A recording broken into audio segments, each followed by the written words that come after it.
First time I did it, I thought my eyeballs were going to come out. And your body revolts. But it's basically the most wild roller coaster there is. The aerobatic flying is an incredible sensation. A little scary at first, and then it's the kind of thing that is almost addictive. You do a little bit and you want to do a little bit more.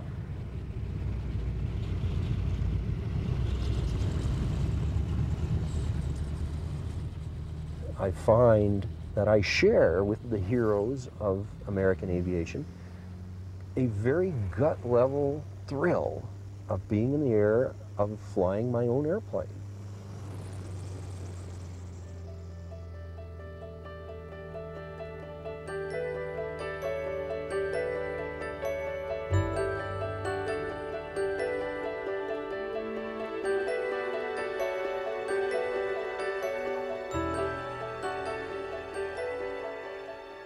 A little more than a decade after the Wright brothers successfully flew their invention at Kitty Hawk, the automobile was considered a luxurious novelty. Suffragists fought to grant women the right to vote, and a 19-year-old girl from Alabama learned how to fly. This is the story of Katherine Stinson, a gutsy young woman and her flying machine.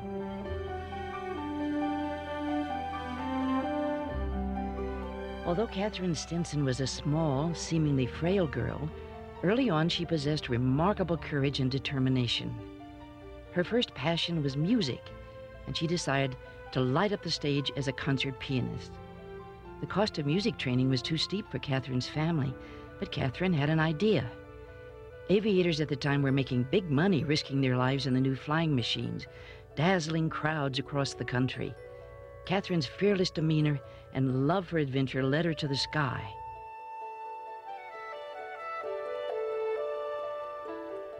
It's very true. This was, while it was the progressive era, it was not a time when women were extremely active outside the home, and certainly they were not into driving automobiles. When aviation came along, however, it was a very different kind of thing for everyone. It was really quite revolutionary. No one really knew who should be a pilot. No one really knew what the proper way to approach flying would be. And interestingly enough, when many women chose to fly, while in some sense it was surprising, on the other hand, no one was really sure who should be flying. So perhaps it was less shocking, less radical that women should undertake flying than undertake driving, for example. In 1912, there were fewer than 200 licensed pilots in the world. Katherine chose the infamous and notorious Max Lilly of Chicago as her teacher. Max was a gruff, seasoned aviator who was reluctant to teach a girl the dangerous skill of flying. Undaunted by his demeanor and reputation, Katherine proved that sex had nothing to do with piloting an aircraft. She possessed calmness, clear thinking, dexterity, and determination, the true grit of any pilot.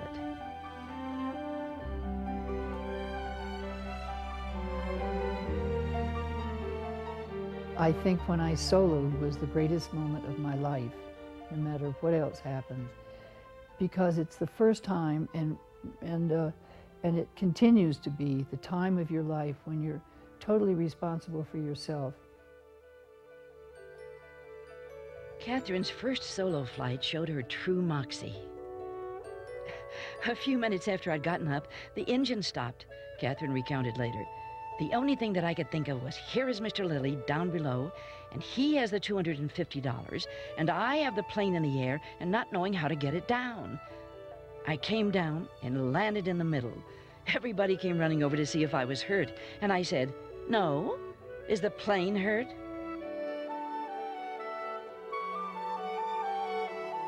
On July the 24th, 1912, Katherine Stinson became only the third woman in U.S. history to obtain a pilot's license. Katherine had given up her dream of the concert stage for the thrill of flying.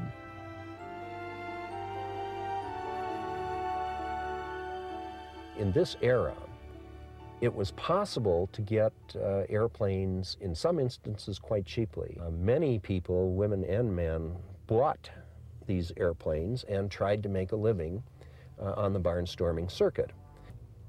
It was possible then, with very little investment, to get oneself into a position to fly and to go around on the county fair circuit. After only 1 year in the cockpit, Katherine was traveling all over the country in 1913, flying in fairs and special events. From California to New Orleans, El Paso to Chicago, she crisscrossed the country to the delight of thousands. Katherine was a vivacious and gracious entertainer, a woman as skilled in the art of conversation as she was talented at her craft in the air. This was exciting. This was dramatic. This would get the adrenaline going. I think it was true not only of those who actively participated in it as pilots, but of spectators as well. When barnstormers would come in, they would do loops, they would fly very low, they'd fly right down the main street 10 feet off the ground and terrify local dogs and cats. And this was very exciting. It was the circus, really. Katherine then joined forces with fair promoter W.H. Pickens. When I saw a frail little schoolgirl weighing not an ounce more than 85 pounds with her hair curled over her shoulders, actually duplicating all the flying feats I ever witnessed and executing many stunts I never saw before, I rubbed my eyes. I pinched my arm to see if I was not dreaming, and then realized that the work of this girl represents the supreme crowd-drawing attraction in the outdoor amusement world. Katherine Stinson did aerobatics. She looped airplanes, she spun airplanes, she rolled them, and I've been able to experience the same thing that she was able to do, and in a sense share with her across the time what it's like to see the horizon drop away at the nose and pointing straight up to the sky, and then the horizon comes back around again as you orient yourself in a more normal attitude, and it's something we can share with all the pioneers of aviation.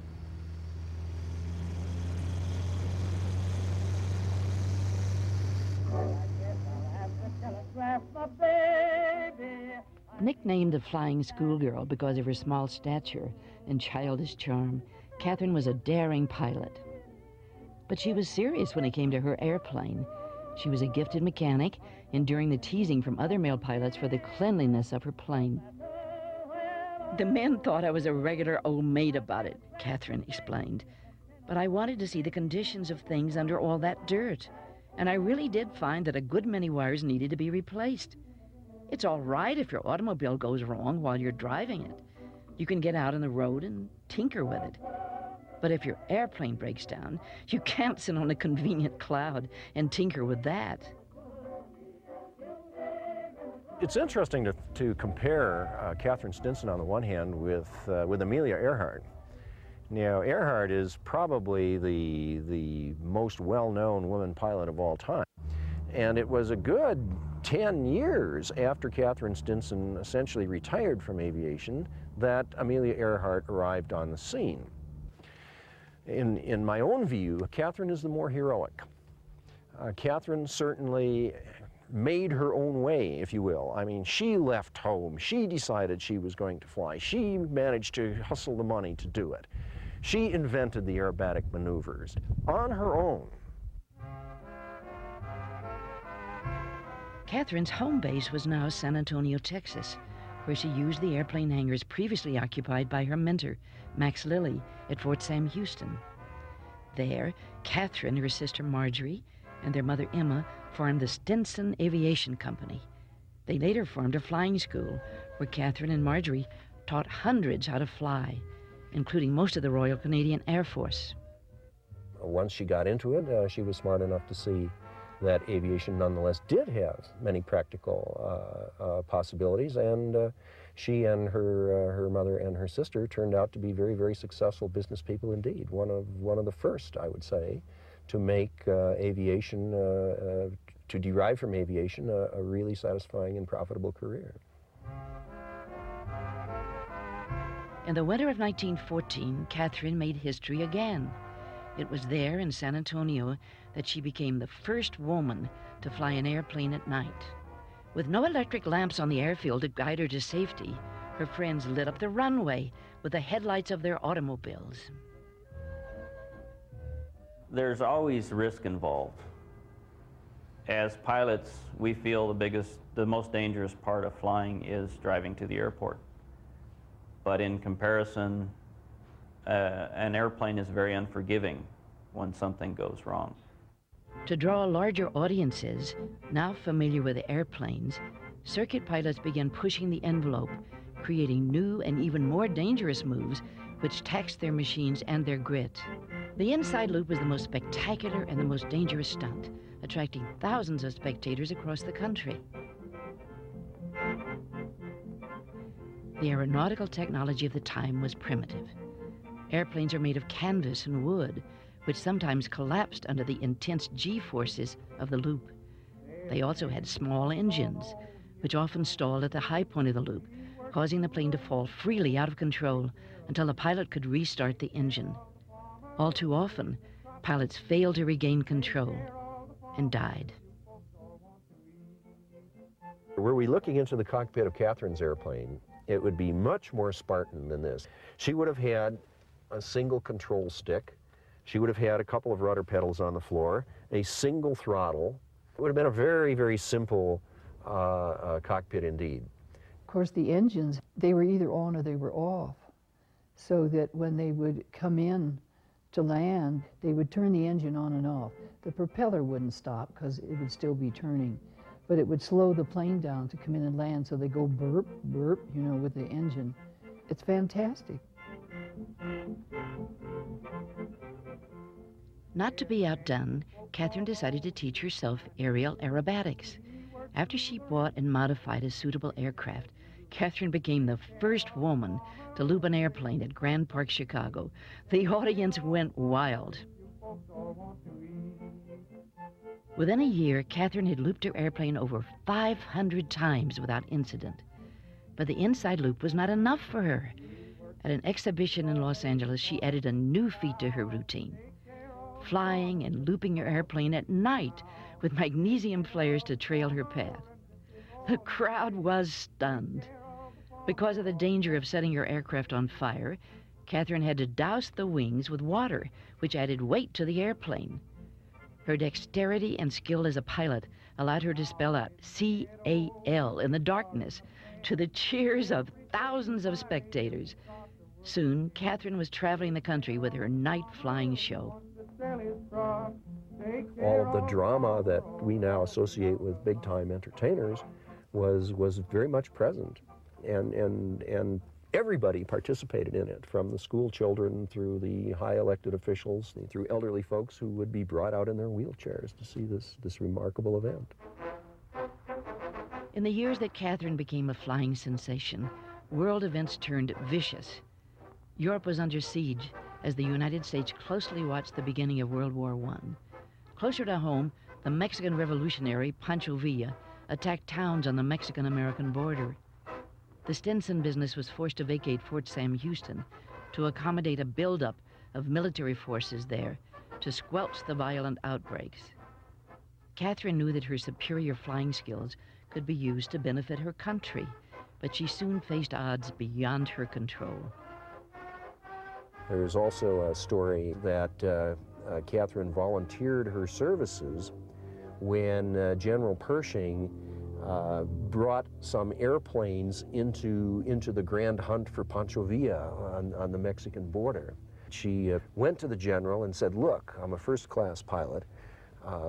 Let me lead the hunt for this daring outlaw." Well, she was turned down again and again. Think of how that must have felt, especially since the pilots, it is said, on General Pershing's staff, who ultimately did conduct the search for Pancho Villa, had all been her students. What a put-down. In just 4 years, Katherine Stinson rose to become an international celebrity.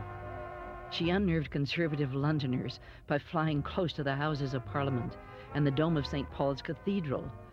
She toured Western Canada and accepted the accolades of Native American tribes. In the winter of 1916, Katherine took a 6-month tour of China and Japan. She was unprepared for her reception. For 99% of the people who observed her in Japan, it was the first time they'd ever seen an airplane piloted by man, woman, or beast. It was, I think, a mob scene simply because it was so incredibly novel. These people would all surge around in front of the plane and in back of it, Katherine said. It was going to take 50 yards or something to get off, and all of the people were around it. The Chinese people thought that Katherine's plane could magically lift off the ground. They didn't understand the concept of a runway.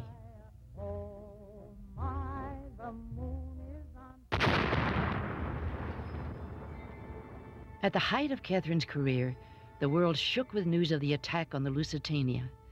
In response, the United States had no choice but to send thousands of young men to the war to end all wars.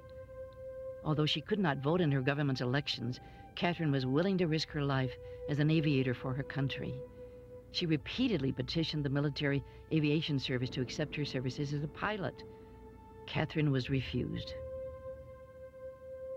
Katherine went so far as to ask her senator, Morris Shepherd, to petition the War Department on her behalf.